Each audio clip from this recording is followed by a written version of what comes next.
let's talk about you now. Let's talk about your God, business. the boring thing. Let's talk about what. Well, why I know you, because obviously I know you because you had a portfolio business local to us. Yes. When did you start that? I was thinking about that on the way here, in fact. I would guess it would have been late 90s, maybe. Maybe before. Yeah, mid-90s. It kind of started maybe because I wasn't quite sure what I was going to do. I'd had my 20s not having summers, not having winters and having summers in Australia and South Africa. Right. And I knew the guy who runs, Chris Owen, who runs Premier. Yeah.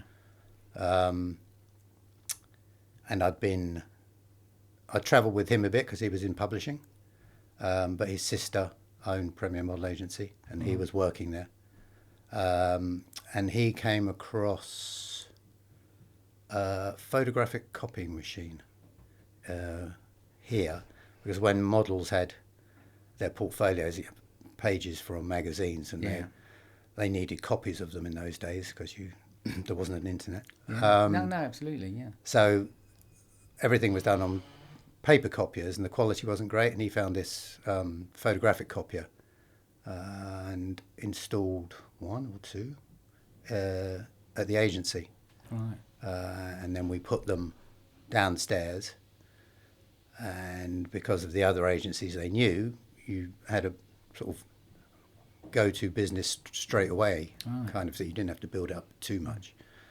And then when he was on his travels, he found portfolios that photographers were using in New York by a company called Brewer Cantelmo. And we got the rights to sell them here as an agent, I guess. And it evolved from that, really. So I did that for 3 or 4 years down in the basement. He was doing it with another guy, Simon, whose sister owned Storm Model Agency. And the idea was they were going to come and we were going to do it together. But it transpired they were kind of too busy being successful doing other things. Yeah. And there came a point where I thought, sod it, I might as well Do it yourself. do it myself. Yeah.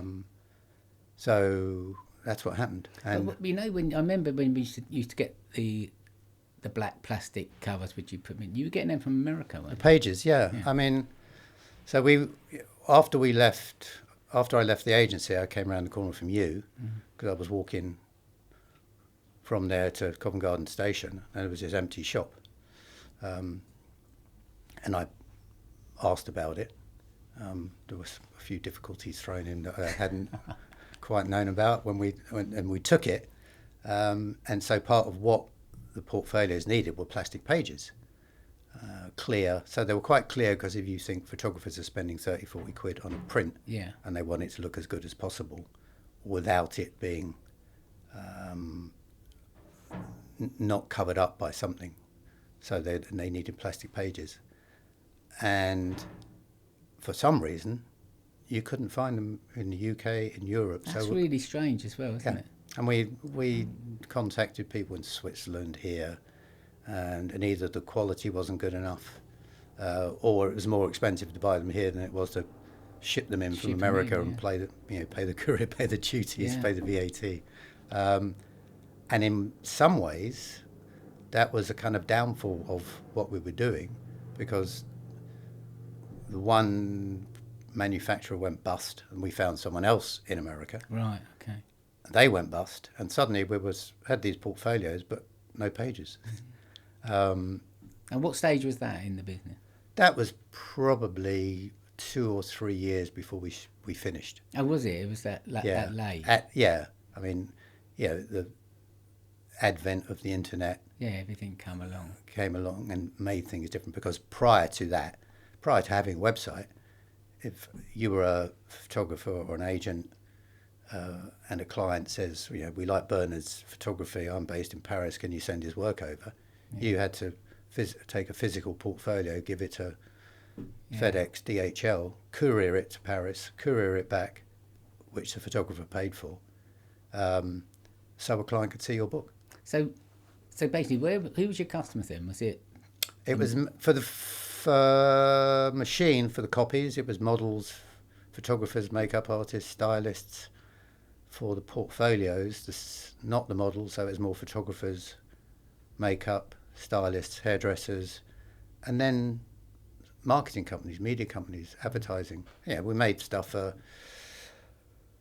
Nelson Mandela. We made stuff for the American ambassador. Because you personalised them, didn't you? Yeah, so they were leather bound. Leather, so you could tell us the size you wanted it, if it was portrait, landscape, what colour, leather, cloth.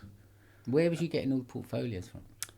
We initially got them from the States, and then we thought, let's find someone here.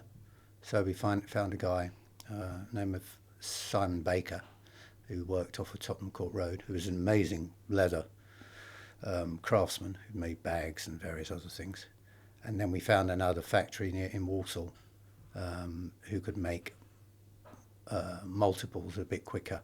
Right. So it was all very bespoke. It was all bespoke. Totally, yeah. And then if you wanted names embossed, we had a huge steel machine that you slipped cases into, and then you had various typefaces. Yeah, you had all the typefaces made up. Yeah. Yeah, we still got some here. Yeah. So those, and then you could make, if someone had a specific logo, you could make these, you've probably got those here, is the amazing brass blocks that weigh an absolute ton, that were beautiful. In fact. What was that? That was done with heat? Yeah, so you stuck the typefaces in, turned it over, and picked a foil or whatever, put it on, and then just... And sometimes no foil. I was rubbish about it. Amanda used to do all that. Used to, yeah. If you got me doing it, would be the wrong way around and not straight and everything else. And it was difficult. And she could do it in half an hour if it was needed. Where did how did you end up in Covent Garden? Because the Model Age Premier were down the road on Parker Street. And as I said, my walk home went via Betterton Street. I think for a year there was some serviced offices there, and I had one in there. And then the place we ended up in for 20 odd years was empty. And I inquired, and someone said, we're selling off the lease, we're moving out. And when I moved in, apparently the leaseholder came and went, "What are you doing here?" Really? Oh, okay. You shouldn't be here. And they tried to kick us out, but we stayed. Yeah. And it was a central hub for media. So Soho, Covent Garden. It was, yeah. It's where printers were. Yeah. So it was quite good. And for a while, a photographer mate took downstairs, had it as an office. He could shoot a little bit in there as well. So it was a nice place to work. What did you enjoy most about running the business? Freedom. It was never... probably if we worked harder, it would have been more money orientated. Yeah. We could have, one, made more money, probably two, if we were smart, sold it. But it was a lifestyle thing. So we would shut for 3 weeks at Easter. Yeah. Or 3 weeks at Christmas and go on holiday. Yeah. And you enjoyed meeting you must have met a lot of different people. Yeah. I mean, you could, obviously when we went to South Africa, we were looking for leather, so it was a business trip. Yeah. New York, you were going to visit clients. So you had... So you're doing well, eh? I think we were turning over nearly $500,000 at one point. So you're doing well at it. It was giving you a good lifestyle. That's really important to people to understand that basically these businesses, when they're working, they give you a good living. Yeah, I mean, if you could dictate your hours, so we knew we were there from 10 till 6. We wouldn't work weekends. Yeah. If Amanda and I were running, if she had something to do, then she'd take a day off. Do it. Yeah. She used to bring her kids in. Yeah. It was very relaxed. It was relaxed. It was a good business. I mean, people used to sort of come in and chat. Yeah. They didn't want to buy anything. No, but it was a good lifestyle business because you were given time. You could do with it. You could deal with nice people. You could make the portfolios in time. It wasn't like today where they say, I can have it tomorrow. No, it became more like that towards the end. Yeah. Well, that's when everything starts to change, doesn't it? Still, the internet's coming in, websites are coming in. People were more impatient towards the end, I think. I suppose the fact that you sold nice things. I would never want to start a business where I didn't really like and think what I was selling was good. Or value, yeah, to people. So I thought the portfolios we made were top notch. Yeah. I mean, we'll get onto the clothes I'm doing maybe, but we made, the clothes are well made. They weren't cheap stuff that's going to fall to bits. I wouldn't want to be associated with something that we make and in 9 months' time people go, why is this falling Yeah, off? you want to sell quality stuff. Yeah, I mean, to a point where the portfolios, people have got them Still now. today, yeah. I've got one at home. Yeah. I've still got one at home, actually, that you've done for me. It's got some pictures in it. So they, and in those days they were getting shipped all over London, weren't you? As you remember, which seemed to have died. Motorbike couriers delivering jobs all over the town. Yeah.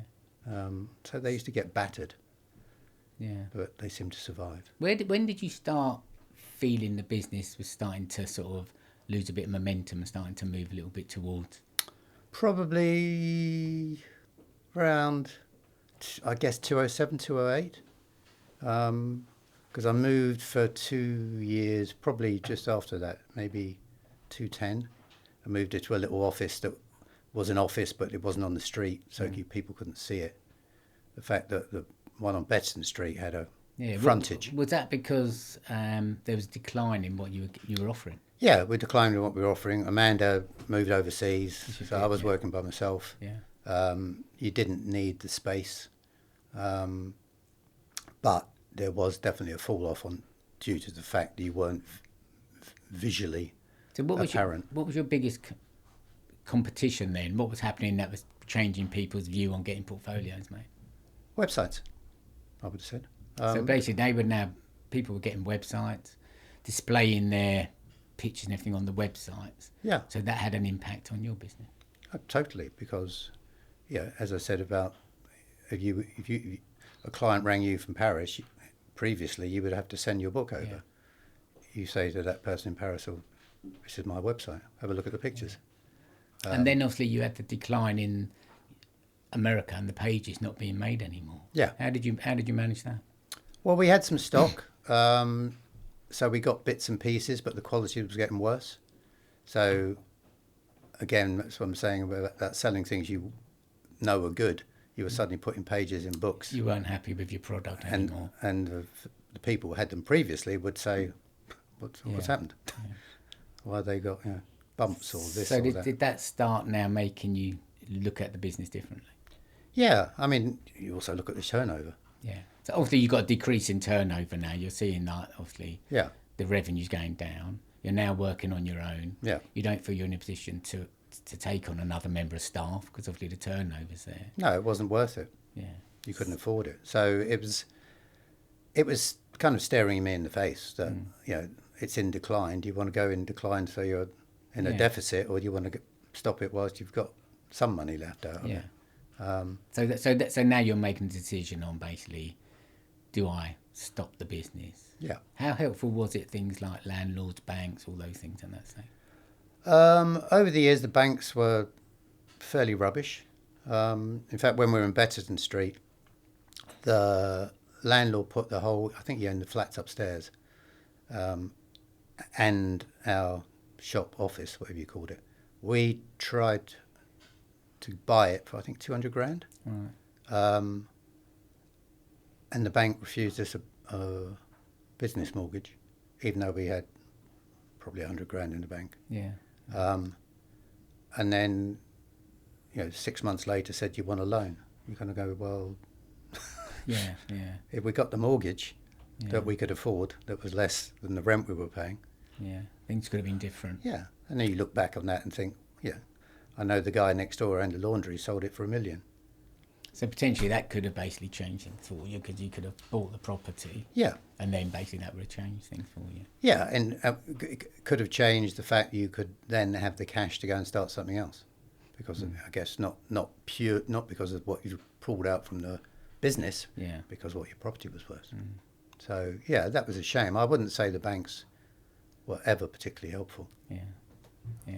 Now that's interesting. A lot of people say similar things, and we are actually getting someone to come in from one of the banking industries to to just run us through some stuff like that, which is going to be interesting. So it's helpful when you say things like that, 'cause it gives us sort of something to work with. Yeah, I mean, if you think back to whatever it was, 2008 and crashes, I know people have had businesses in property, and banks at that time were recalling all their loans. Yeah, yeah. People got absolutely It's a lot of difficult times. isn't it? stuffed. Yeah. So banks are in it for banks. Banks aren't in it for the business owner, generally, I would have said. Yeah. So now you've made a decision. When did that day when you said, I'm not going to do it anymore, and then what did you start to do after that day?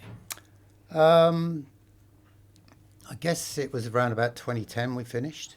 So you're selling off what you can sell off. We sold off the embossing machine. We had some, we didn't sell all the stock. There was some stuff there. Did you still have time back on the lease? How did you deal with the No, because the new place we did on a 12-month one. Okay, that was good. And that was a deal. Because, as you say, normally, you're tied into a 5 or 10 year lease, which is pretty overbearing sometimes. Yeah, absolutely. Especially if you're at a stage in the business and you're not sure what the future is. Yeah. So thankfully we didn't have that problem. What did I do afterwards? I went... How did you do? So you sold off all the machinery. Yeah. Luckily enough, your lease was Finished. So you basically got to a point, you literally just closed the door. Yeah. Did you liquidate the business, or you just closed it, paid off, and... Yeah, the accountant, we had a company called Lee Carr, who is still... I still deal with, wonderful, very understanding and patient with me. Yeah. Which is great, that's what you need. Yeah.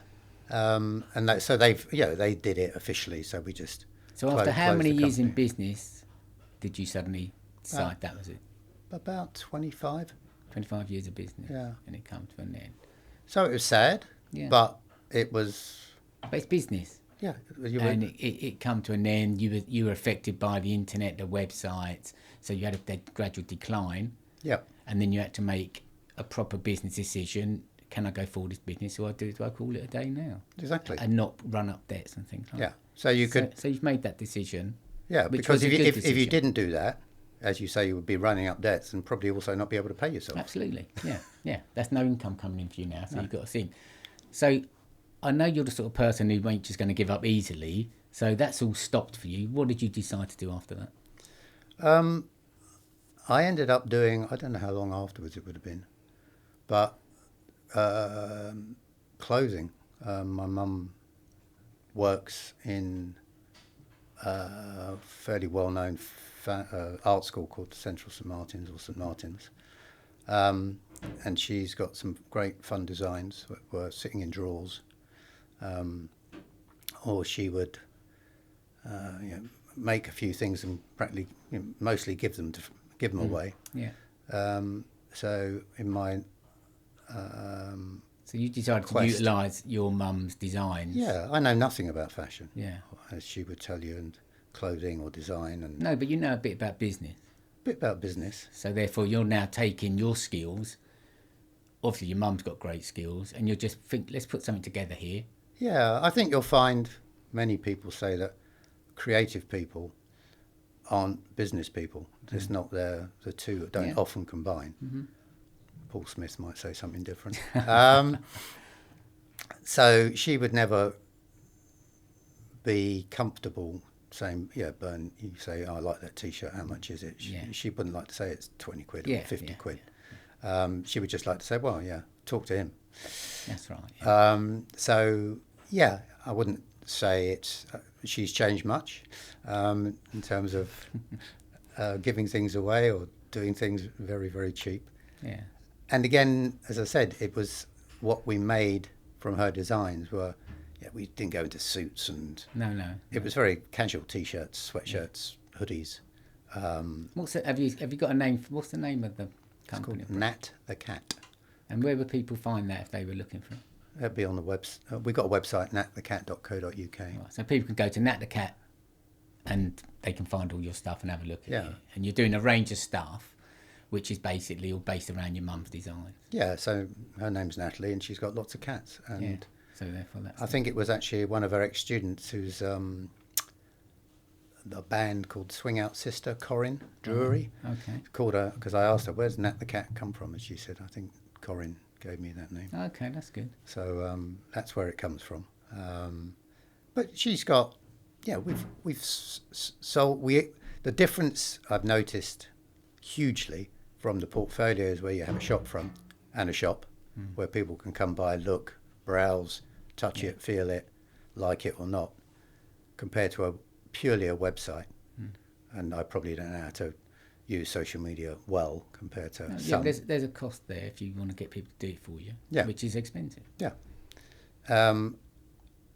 It's much tougher, obviously, just selling through a website, an internet site or Instagram site than it is when you've got a shop. But the shop comes with its costs. Yeah, well, that's good to know because obviously people out there want to know. They're thinking about starting businesses, and now you're explaining how hard it is to do without a retail outlet.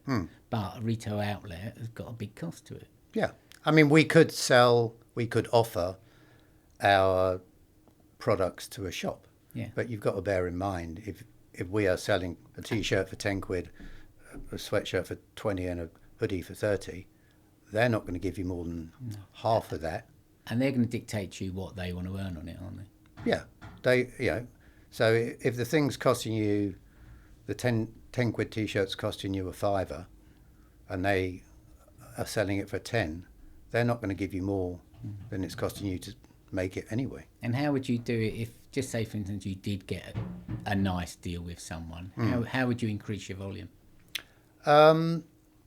If you got a nice deal, well, then it allows you to spend money on marketing. What about making your clothes? Where would you get them done? I would love to say here. I mean, we made the initial stuff in Turkey. That was a bit of a nightmare because it came as COVID hit. And it's something people should look at is that at that time, and I think it probably still stands, Turkey and the UK had a business agreement where there were no import duties. Right, okay. And when China and other places shut down, you could still import from Turkey. So a lot of big businesses went to Turkey. Well, in lockdown, people. In lockdown. Okay.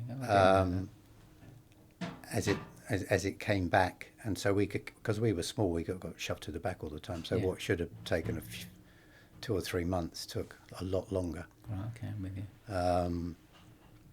And in clothing, it's notorious. You might get samples sent to you in terms of the design, the cut, the different sizes, which you love, which you sign off on. Yeah. It doesn't necessarily mean what you get is what you've signed off on. Yeah. How do you deal with that? Well, you can't really. I mean, if you're big, you can send it back. But so we had 300 T-shirts, which were fine. We had 150 sweatshirts, which were different from the sample we had. Okay. In terms of the neckline was slightly different, the sleeves were longer. And by the time you've had the argument, you've shipped it back. Yeah, you've already paid the duties on it to get it landed, the VAT on it. Well, no duties from Turkey. So it can be a bit of a nightmare. So having a production company, a manufacturer in the same country is useful. Yeah. But if we made those items in the UK, they would have been 3 times more expensive. I mean, we looked at... Yeah, that's interesting. We looked at a hoodie. Yeah. So we had some materials printed here and found a very good manufacturer who made 10 up for us. The cost price for those was something like 160, 170 quid to make. So obviously no one's going to buy it for 340 quid. Yeah. Well, why do you think that is? Why do you think there's such a big difference in price? Labour, costs of running your office, costs of business rates. It's just... So we're not competitive, basically, that's what you're saying, on what you want. So you're forced to go abroad and buy. Yeah, I mean, we've done stuff here with the company making homeware more. And it's more expensive, but with this particular one, you can make 6 details. You do smaller runs on. Much smaller runs. So you can essentially, you pay a bit for a setup cost. Yeah. But you can say, okay, I've got 6 designs on a tea towel. I think they're all good. Yeah. Let's make all 6, and you might find 2 are popular. So it gives you a chance to have a look at what's selling, and then you can get the volume up on that. Right. So if you've a thought to bear in mind is definitely, if you get, especially if you're here, is it's worth looking at paying a bit more to get a very small number, or make a sample up. Yeah. Of 2 or 3 or 4 different things, which you might think is expensive, but it's more expensive to go overseas, where they say, well, you've got to make 150 of these or 200 of these, and you sell 10. Because so, what's your advice to someone who's setting? I've just set up. I want to sell T-shirts. It's just make a few up. There's so many companies out there who will, do a print on a T-shirt. It might not be exactly the T-shirt you want. You might, the sleeve might be different, the neckline might be different, or it might be narrow, or whatever else it is. But if it's the visual you're looking for, how do you do all that? Is it all a computer program? How do you? What, for the design? Yeah. Yeah, you can do it on Photoshop. You can do it. You can draw something. How do you do it? Very badly on Illustrator. But no, you take that and then. So just so people understand the process. So basically, you take that. You've got your mum's arm. You did it. You're doing a T-shirt. You do all that on Illustrator. Yeah. And then does that go off to Turkey? Yeah, you send that digital file, a PDF, a TIFF, or whatever it is, a JPEG, to the company, and say, give them dimensions, and say that's the front, or that's the front and back. Okay. Yeah. And there are different ways you can have the transfers on, which I don't like. Yeah. You can do a direct to garment DTG printing, or screen printing. Screen printing is obviously more labour intensive if there are several colours. Mm-hmm. So you can, quite easily and not expensively do a few T-shirts. So how do you source your people in Turkey? Through, my mum knew someone who works for Next, and he lives out there. So you've got some contacts, which give you some contacts out there. Yeah, I mean that's the best way to do it. Yeah. Try and find someone who has made some stuff. Someone's got experience of dealing with so Turkey. Yeah. Because the problem with overseas is you can see a picture of something. Yeah. And then how it's actually made, stitched inside. Different. Yeah, it could fall to bits. It can. And if you got the volumes up and it was doing really well, would you then go to Turkey, look at the factory? I think you probably Turkey or Portugal or Vietnam, or wherever you feel that is the best place to get them made. Yeah. So there are, but as ever, your £10 T-shirt that you're paying to the Turkish, Portuguese, Vietnamese manufacturer isn't what it's going to cost you. You've then got to stick your transport costs on. Yeah. You then got to stick your import duty on. And so if your £10 T-shirt is 100 and cost you £100 to transport, it's another £1, it's 11. So your import duty goes on the £11, not the £10. So stick another 10% on, that's £12, and the VAT goes on top of your £12. Yeah. So your £10 T-shirt is now a £13.50 T-shirt. And then when you sell it, you've got to pay the tax on the profit. You lose 20. Well, if you're VAT registered, 20% of it's not yours. Yeah, absolutely. So so there's these are all the things people have got to take into consideration when they're going. Because there's a lot of people, a lot of young people, I would imagine, in the fashion industry who want to get their own designs, get their own T-shirts made and things like that. So it's good to know, what's involved. It is not just a straightforward process. There's a lot involved. Yeah. And then getting it to sell once you've got them. Well, then you've got to market it. Then you've got to, and you get it. Packaging, postage. Everything's involved. Yeah. So, where are you now, and where do you see the future's going for you now? You're going to stay with what you're doing. You're now into. Yeah, probably less inclined to do clothing, because if you've got a T-shirt, sweatshirt, some people, one size fits all, which we all know is rubbish. Yeah. One size doesn't fit all. That means we can only bother to make one. So if you do grading, which grading is how you size something. So you'll make a medium sample, then they'll grade it down to small, extra small, large, Yeah. extra large. So if you're doing a t-shirt, sweatshirt, hoodie, whatever it happens to be, yeah, you've probably got 6, 7 sizes. Yeah. You're Yeah. buying it in to cover everything, knowing you're not going to sell everything Yeah. because it won't fit everyone. Whereas homeware, a tea towel's a tea towel. You're not going to wear it on your head or. No, absolutely. So you're moving into homeware now. I think that's what we're going to try. Yeah. So there are certain things we've just been looking at. Some sort of summer trousers that were made in South Africa, because we looked at making the same thing here, and again, price-wise, just doesn't add up. Yeah. So it's actually cheaper to make something in South Africa and ship it over here than it is to make it here. So your future really is staying in business. I hope so. Yeah, You're keeping going. You're I've not got to giving do, up. I've got to do something. No one else is going to employ me. I don't think. You're I've going got to be that selling. stage. Yeah, selling off the internet. You're looking to eventually to have another shop. I don't think. I mean, someone has taken some tea towels and cushion covers up in Berkshire. Okay. In a small place they have.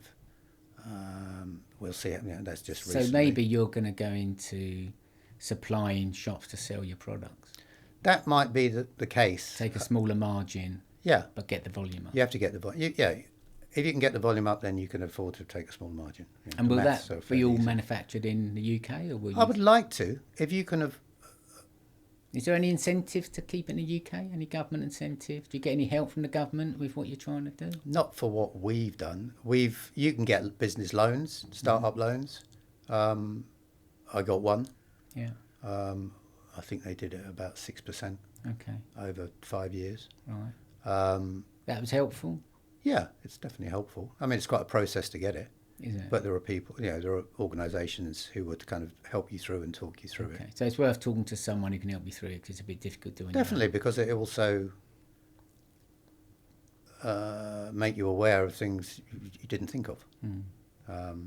And as you go through a business plan, which can be very subjective. Yeah, of course. Yeah. Someone says, what you're going to make, what's your turnover going to be in year one, what's your turnover going to be in year two, how many of these are you going to sell, It's a who bit knows? speculative, isn't it? Did you have to do that to get the business loan? Yeah, You did? yeah. Yeah. And what projection do they want that over a year, 2 years, 5 years? I think it was a 3-year one we did. Okay. And what's the term of the loan over? 5. 5 years. And they give you 5 years to... Yeah. I think you can do it quicker. You've got an option to pay, Yeah. if you're doing well, to pay it back. Yeah. But it's worth it as a way of being aware of what the costs are going to be. Yeah. And it can, I suppose, if you're suddenly looking at it as, okay, this is my debt repayment, this is what I expect to take out of it as a salary, this is the cash up front I'll need for stock, you'll suddenly go, oh, hold on. Yeah, you've got to do the maths on it, haven't Yeah. you? You've got to see that it all adds up. That's one of the hardest bits, I think. And I guess I was listening to a lady who said, I think the VAT is now 90 odd grand before you have to register. Yeah. So I haven't registered for VAT because I'm not on the threshold. Yeah, okay. Because either I'd have to make the products 20% or more than 20%. Yeah, because you've more. got to pay VAT on getting them made, haven't you? Yeah. So I can't claim it back. Yeah. But at the moment, I don't have to pay it either because I'm not over that threshold. Yeah. So you can basically just go in at a price. As long as you can pay their VAT, you don't have to worry about your own Exactly. VAT. So I guess you might have to think, hold on, if I'm going over the 90, if I'm suddenly turning over 100, I'm going to have to register VAT. Yeah. So I'm going to have to take 20% off everything for the VAT man. Yeah. So you're suddenly losing 20% of your 90 that used to be yours. Yeah. I believe the way it works. Yeah. And you still got your accountant, obviously. You're still working closely with those sort of people. Yeah. So you need that. You'd advise people to always have their accountant. Definitely. Because it's difficult on your, regardless of costs. Yeah, and unless you've got a friend or a family member someone can help you with that. Quite knowledgeable in those fields. So you're going to stay in business. You're going to keep with it. You're not portfolios, is that? No, no, there's not. A few people I've bumped into and say, I've still got mine. I sent mine to a client the other week. I think it's a bit like vinyl. Yeah. It's a nice thought. Yeah. But yeah. So you're done with that now. yeah, I think it's done with You're me. moving on. Yeah. Well, that's a fair comment. So, but this is your future. You're still staying in business. You're moving on with all your t-shirts and whatever you feel you want to do in that area. Yeah. And we're going to try and help you promote it. You can promote as much as you want on this podcast. What the Nat the Cat wears. Nat the Cat wears. So we'll do that. We'll try and get some stuff out. And if anyone's interested, they can contact us and let us know what you're doing. Yeah. And so, but that's really great. I really appreciate you coming in because I know it's difficult because you've got to talk about your business and where it's going. But you're still in business and you're still encouraging people to carry on, even though things aren't working out. Sometimes you've got to know when to stop. Yeah, I mean, I think you and I have always, as you've worked for yourself over the years, the amount of people say, "Oh, I wish I worked for myself. It must be so nice." Well, like everything, there's pros and cons. Yeah, it has its ups and downs. It's just...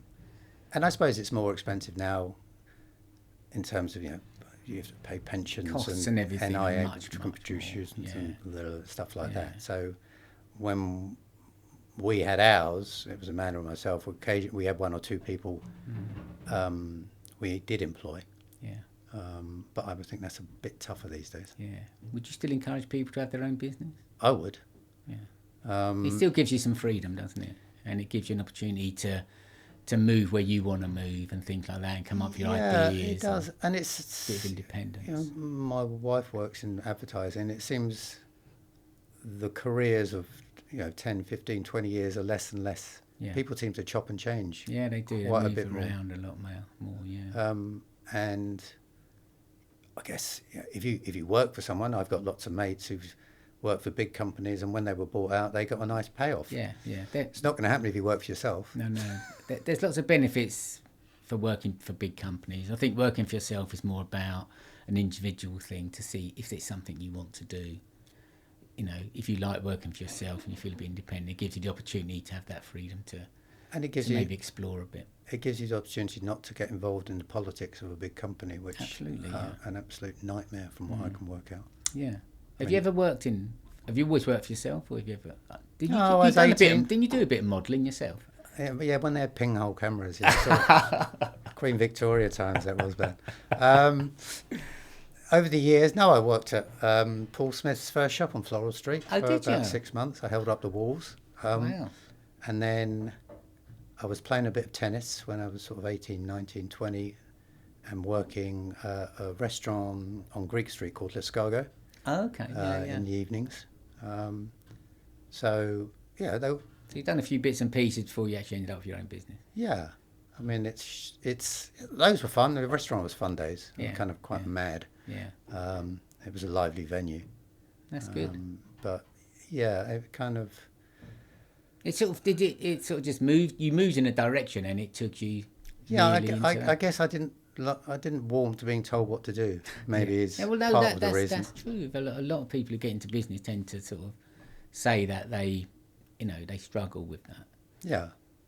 And I guess I thought not in a negative way, where they're struggling, but they struggle because they feel they want to be independent and they like to do things themselves. Yeah, and it's also when you hear ideas which are plainly ridiculous, you're told to do something, and you kind of think, well, that's not going to work, or that's a bit stupid. And I guess that now I don't know what it would cost to set up what I set up, because I think I probably had 8 or 10 grand. Yeah, it'd be a lot more than that now. Yeah, but we also had a clientele base. Yeah. So it wasn't as if we were walking in cold. Yeah. With you suddenly thought, how are we going to get money?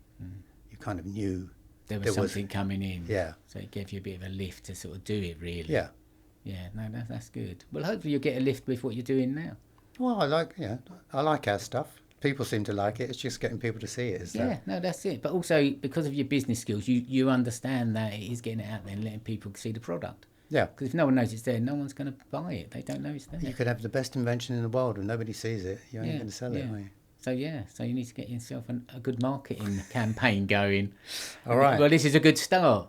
This is it, yeah. Start with something new. Yeah, so let's love it. Thanks for coming in, Brodie. Pleasure, Ben. You know, really nice to see you again. And too. really glad to see that you're still in business and you're still keeping going. And we're going to keep a close eye on you. We're going to help you as much as we can. And we're going to get you up on our wall. Oh, This is okay. our wall of As if- businesses Okay. who come in and talk to us. So you're going to be on our wall. You're gonna print me up there. We might have to put your picture up there. Oh Give my you a God, big no. coat. No, it's lovely. Thanks for that. All right, Ben. Really appreciate it. Pleasure. Take care. Ta.